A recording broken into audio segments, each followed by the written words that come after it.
Hi, I'm Eric, and I'm back with another video. It's June 24th, 2026, and I'm going to be talking about my trip to Russia. And this is not going to be, I'm not going to have any deep geopolitical insights here the way you hear from many of the great experts. I'm just going to talk about what my actual experience was on the ground, meeting just regular Russian people. No, I didn't meet Vladimir Putin or Lavrov. I didn't meet any of the luminaries of the Russian military or political establishment. I just hung out with Russian people. So the first thing that happened was I got a flight from, I live in northern Thailand, and I got a flight from there, from my city in Chiang Mai to Bangkok. And then I stayed overnight in a hotel because in order to catch there's a 10 o'clock flight from Bangkok directly to Moscow.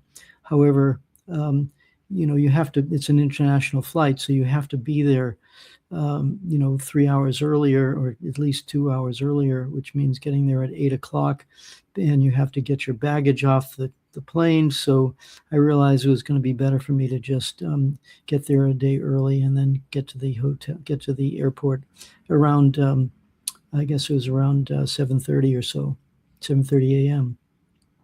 So I got to the airport, got on the flight, and the flight was pretty uneventful. This is the flight is with Aeroflot. Just some words about this.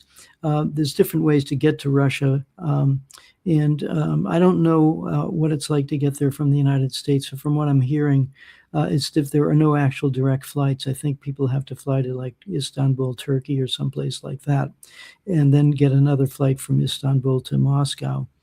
Or whatever city you want to go to.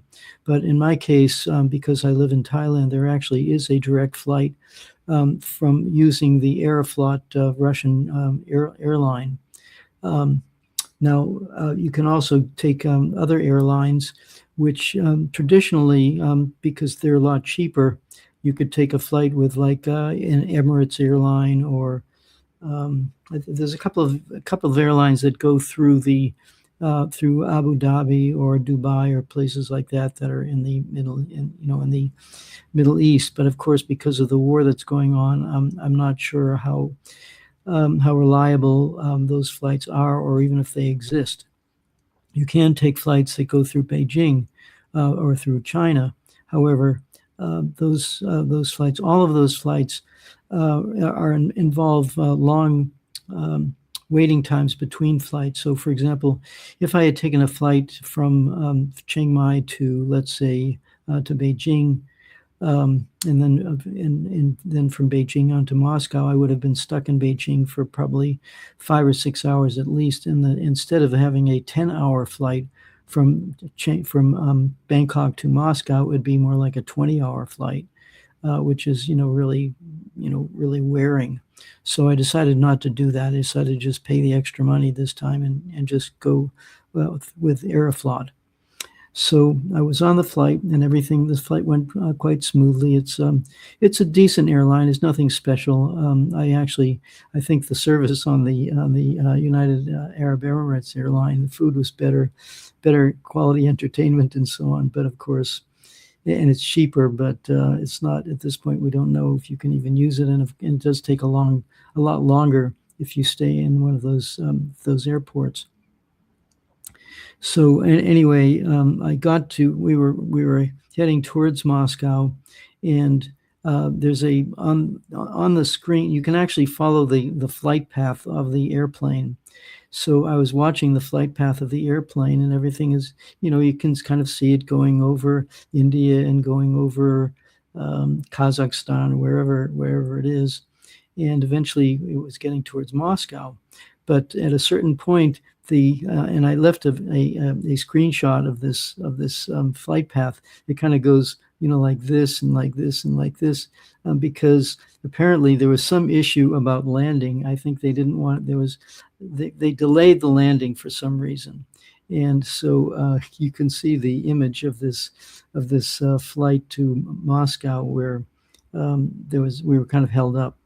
Anyway, I got to Moscow, And with the help of with directions from some friends, I managed to get to a friend's apartment.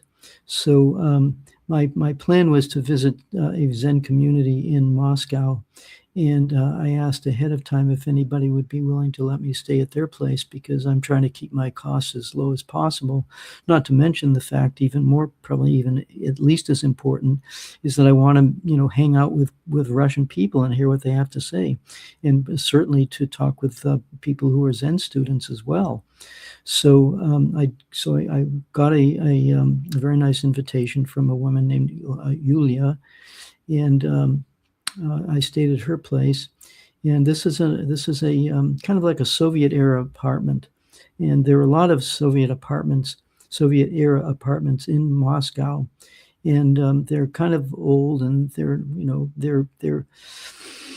at least 40, 50, maybe 60 years old, and you can see that, but they're comfortable enough, and it's just interesting to see what people living in the Soviet Union, what kind of apartments they lived in. And Yulia and I had some really nice conversations. And one of the things that she said was that Russian people do not like to talk about unserious things. They like to talk about serious things, which is something that I've noticed as well. And she put on a video. It was a kind of a documentary of these railway workers. Rather, they're not railway, but subway. They call it the metro. The subway, the subway system, and these people put on a musical production where they were singing various songs, and they were accompanied by an orchestra. And there's this one guy who said, we Russians, we like to talk about serious things. I just thought, that's what keeps me coming back to Russia. These people they're not superficial people. Even a bus driver, or a Moscow subway conductor, you can have an actually interesting conversation with them. They're not just talking about football or whatever. They talk about things that I consider to be, important. So there I was at Yulia's apartment, and then so what happened was I had actually got a train ticket for May 7th to arrive in Volgograd, which is my first real stop. And but it's like a 20-hour train ride, and I thought, do I really want to do that? So Yulia took me to the train station. I canceled the ticket, and I got a plane ticket, which cost a little bit more, but not that much more, and it would have gotten me there in like an hour, or like less than 2 hours, something like 2 hours from Moscow to Volgograd by plane. So, and I had it, and the plan was to go, instead of on May 7th by train, a 20+ hour trip, do a May 8th plane ride to Volgograd. So I set that up, and with Yulia's help, and so May 8th comes around, and I'm checking because there was some concern because Vladimir Zelensky said that he was planning to disrupt the May 9th, May 9th Victory Day festivities, May 9th memorial in Moscow. And so there was some concern about that. And so, but I went to the airport I was supposed to leave at 10 o'clock in the morning. And we got a message that the airline had postponed the flight until noon because of some concern about possible drone attacks on airplanes or on the airport. And so I was going to wait another couple of hours, but whatever, that's okay. And then at about 11 o'clock, we get the message: all flights from Moscow have been canceled. And especially to flights to southern parts, anything south of Moscow, because all of those airports could be subject to drone attacks. So now I'm stuck in Moscow with no train ticket and no plane ticket, and I'm trying to get to Volgograd by May 9th, the next day. So I called my friend Andre, he's another one of the Zen students, a friend of mine. And I said, "Oh, Andre, what am I going to do now?" He says, "Don't worry, I'll get you a train ticket." So he arranged somehow to get me a train ticket. I sent him some money, and he was able to buy the train ticket. And it was the train ticket. The thing is, at this point, because everybody who had been planning to go by plane now had to change their plans to go by train. And as a result, the trains, they just like filled up dramatically with people. And my reasonably decent second class train ticket had been canceled. So I had to take a ticket with less than ideal accommodations. I mean, they're not bad, but it was, instead of having your own like private car with three other people, you're in a big car with a lot of people, and there's like bunk beds all along there. And of course, rather than being on the bottom deck, on the bottom bunk, you have to climb up onto the top bunk, and it's only about 20 inches wide, and you can barely sit up because your head is going to hit the ceiling, the ceiling of the train cabin. So, but what are you going to do? So I get there. I managed to get to Volgograd, and I got there about. So I was leaving on the 8th, and it's a 20-hour plus train ride. So I got there around 1 p.m. or so the next day, which is, of course, after the Victory Day parade that was my plan. I wanted to go to Volgograd for the Victory Day parade, but I missed it. So there you go. But anyway, another Andre friend of mine had set up an apartment for me. So this is kind of like an Airbnb type situation where instead of getting a regular hotel room, which are more expensive, you can kind of rent a room or rent an apartment, through a private owner.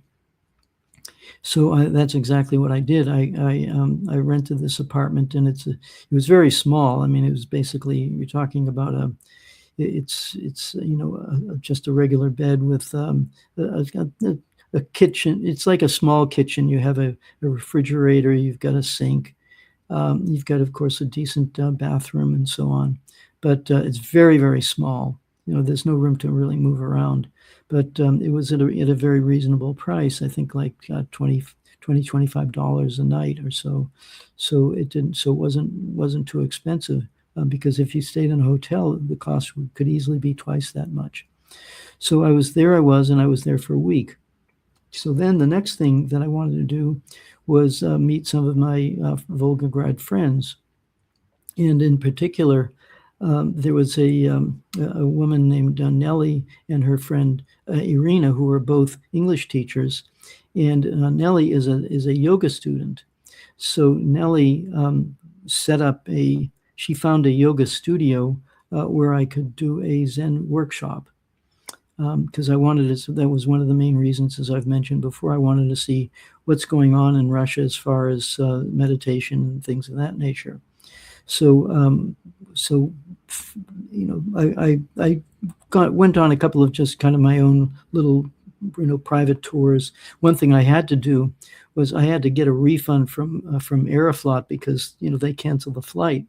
So, and what happened was, I went to the airport, and I thought I had bought a regular ticket, to get all my baggage on. And when I got to the ticket counter, the guy said, "Oh, you bought a ticket just to get there. You didn't buy a ticket for baggage. You're going to have to pay, more money, like 100, I don't know. I forget how much it was, 5,000 rubles. I don't remember, but that's like maybe another $75 or something like that to add on your baggage." So I paid that to them. I think I paid for it somehow, so I had paid twice. I had paid once for the ticket and once for the baggage. So there I am, and the ticket is canceled. or the flight is canceled. And then I thought, okay, that's whatever. I should be getting a refund right away.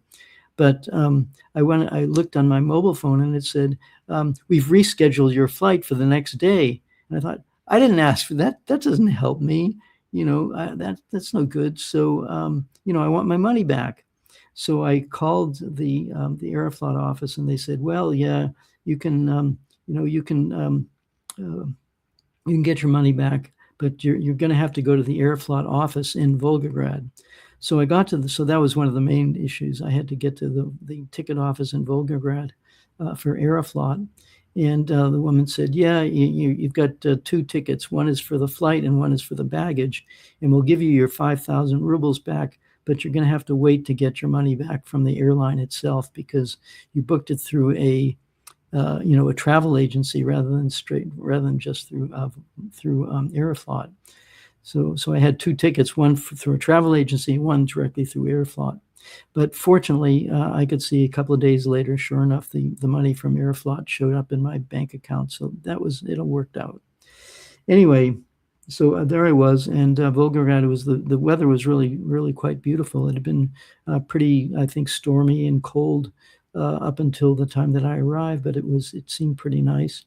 And then the question is, well, how am I going to, do, how am I going to do my podcasts or my things like that? And the problem is that this is one of the other issues is that because of this problem with drone attacks, and because of the kind of information war that has been going on, relentlessly between Russia and the United States or between Russia and Europe, the internet is rather restricted. So the thing is, in the West, the internet is actually quite restricted. There's a lot of websites. I tried to get on a website. I tried to get on the Russian RT, which is the equivalent of the BBC. And there was one documentary I wanted to watch. They said it's blocked. Why would they block just a documentary? Well, because they don't want people in the West to hear the Russian point of view. And likewise, in Russia, YouTube is blocked. Now, people do get around that by getting a VPN, a virtual private network. So what that is, it's a kind of like a software program where you log into it and it says that you're actually calling from someplace other than where you are. So I had a VPN, and but the Russian government is blocking many VPNs. So I asked one of my Russian friends, another Andre who lives in Volgograd, and I said, what do I do? And he says, well, I've got a VPN and it really works well. And I'm a doctor and I need VPNs to get to see, if I want to go to an international online conference, for example, I'm going to need a VPN in order to do it. So he got a VPN for me and I just logged on to his account and that worked. So that was interesting. But anyway, so I met up with Nellie and Irina, and we were going to be going to this a yoga studio where Nellie had booked a Zen workshop. But on the way, we've just stumbled upon a Jewish synagogue, a Jewish temple, which I was really quite surprised about, as were they. And so we went in there, and we're kind of looking around, and when you see pictures of Jewish people in Moscow or in Russia, these are the ultra-Orthodox, they have black hats and they have long curly hair that comes down, over their cheeks and over their sideburns rather. And so I thought, well, that's what I'm going to be seeing. But when we were actually in the synagogue, they just looked like ordinary people. But the thing that was so interesting was that the history of this was that Volgograd was Stalingrad, and Stalingrad was basically razed to the ground during World War II, as I mentioned in my post. Like 1 million Russian soldiers died defending Stalingrad, and 1 million Germans and Hungarians and Romanians and Italians who were also fighting on the side of Germany. There were huge casualties on both sides. It was happening during the winter. People were freezing to death. It was just a terrible situation, probably the most devastating battle in the history of humanity. But in any case, the thing was that for some reason the temple managed to survive all that. And they have a wall that has bullet holes in it, and there's a sign in Russian saying, this is the wall of our synagogue, and it wasn't completely demolished the way many houses were, most buildings were in Volgograd. So there I was, and I was also I was hanging out at a coffee shop because I wanted to give kind of tell people what it's like living in Volgograd or staying in Volgograd. And one of my videos for some reason got lost, but I've posted another video down below where I talk a little bit about my experience there in Volgograd. So that was basically let's see if there's anything really pertinent here. Victory Day was on May 9th, and on May 10th, I met up with some of my friends, and we had we kind of went for a walk in the park, and there were some Victory Day dance presentations, and there was a rock and roll band that was playing. So it was this is like a major national holiday. And then we had after meeting up with Irina and Nellie, we went to this yoga studio, and as I mentioned, in my video, these were all younger women who practice yoga. And they were interested in meditation. They wanted to know about meditation practice. So we had a nice meeting with them, and then we went out to dinner with my friend Sergey and an American guy who's an English teacher in Volgograd, and just had a nice time. So that's basically what I have to say for this video. Nothing really special. I just wanted to give people an idea of what it was like to be just an ordinary traveler in Russia.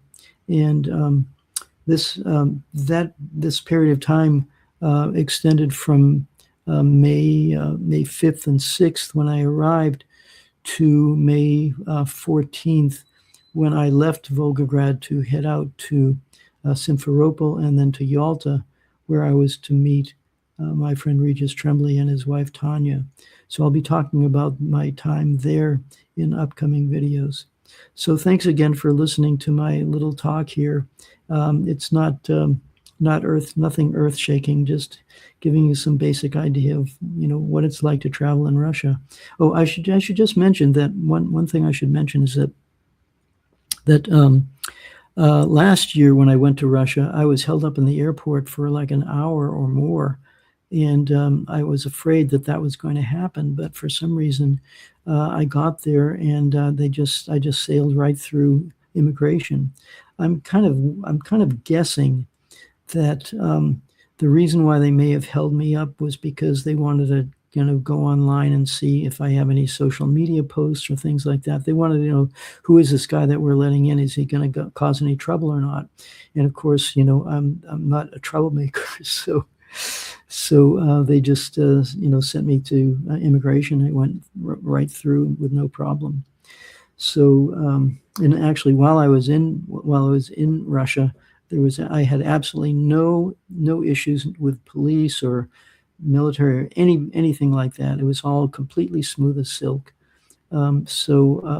Just hanging out with Russian people, and everything went fine.